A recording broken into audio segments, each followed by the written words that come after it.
Alors, je suis Loza Maliambo, styliste, créatrice et fondatrice de la marque Loza Maliambo, basée en Côte d'Ivoire depuis 2009.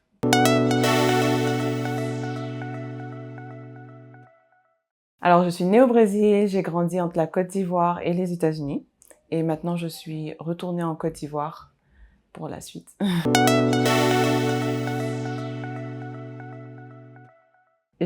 Mon expérience, elle a commencé aux États-Unis.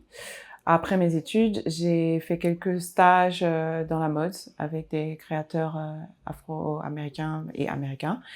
Et en fait, le fait de rentrer en Côte d'Ivoire, c'était vraiment sous un coup de tête et une frustration du fait que je ne retrouvais pas les codes africains et traditionnels dans le milieu de la mode.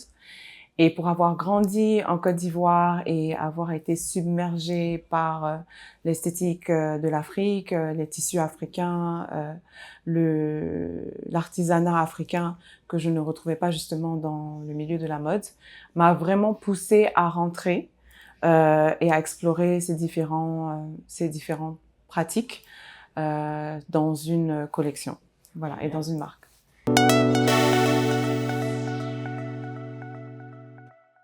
Je pense qu'il y avait pas vraiment eu de déclic. En fait, l'idée, c'était de consolider ma créativité dans une marque où je pouvais vraiment m'exprimer et exprimer justement l'inspiration que j'ai et ce manque que j'ai constaté dans l'industrie de la mode à l'international, en fait. Donc, c'est vraiment parti de là.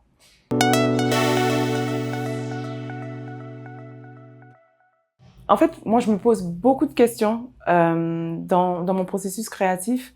Et la question principale, vraiment, c'est comment valoriser l'héritage africain et comment le connecter dans notre contexte contemporain et dans le futur, en fait.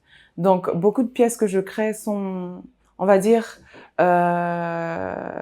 avant-gardistes, mais aussi célèbrent l'héritage, les codes et la culture africaine.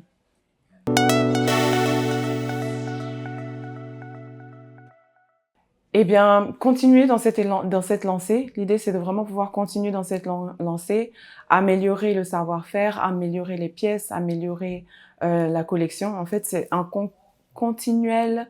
Euh, Enfin, je pense que c'est vraiment le défi de pouvoir faire mieux à chaque collection, en fait. Bon, peut-être ça fait plus... ça tire plus de mon côté un peu perfectionniste, mais aussi dans d'un côté créatif, l'idée c'est de vraiment pouvoir aller plus loin. Une idée amène à une idée qui amène à une idée, hein, donc on n'en finit jamais en fait après avoir créé une collection, de s'inspirer de cette collection pour créer une autre collection et continuellement en fait.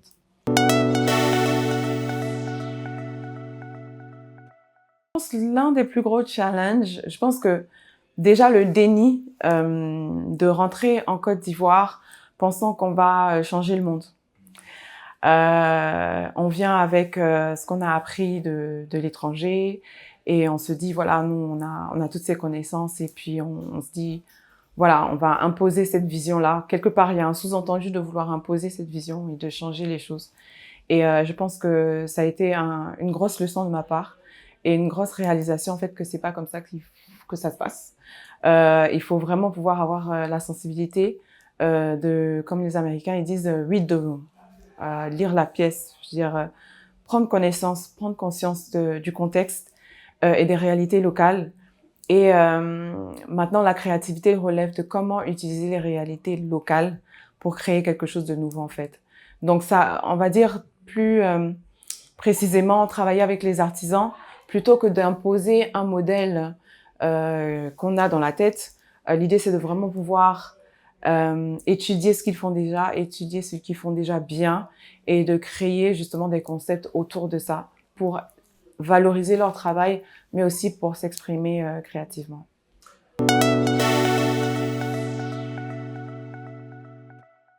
Je pense que j'ai eu plusieurs grands moments.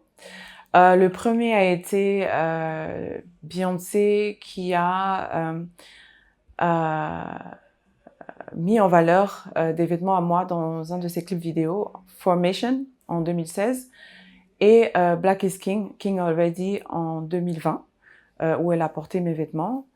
Donc je pense que ça a été une grande étape dans l'évolution de la marque en elle-même, mais aussi dans la valorisation de mon travail, dans la valorisation du travail de tous ceux avec qui ont participé justement. Et donc ça donne beaucoup de force, ça donne beaucoup de courage et d'inspiration pour la suite.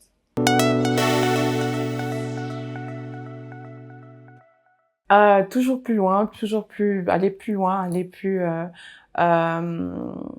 explorer davantage comment relier l'héritage au futur.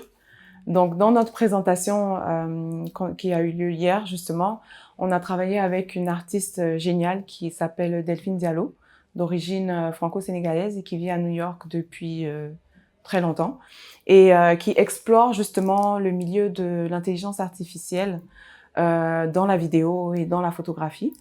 Et donc, on a collaboré avec elle sur une mise en scène pour la présentation de ma collection. Et donc, l'idée, c'était vraiment de pouvoir offrir ce cadre futuriste. Je pense qu'il faut être prêt à faire des erreurs. Je pense que c'est le premier advice, le premier conseil que je donnerais. Il faut être prêt à faire des erreurs. Il faut avoir une vision claire de ce qu'on veut. Et voilà, il faut être flexible, travailler avec les réalités locales et toute la créativité par-delà en vrai.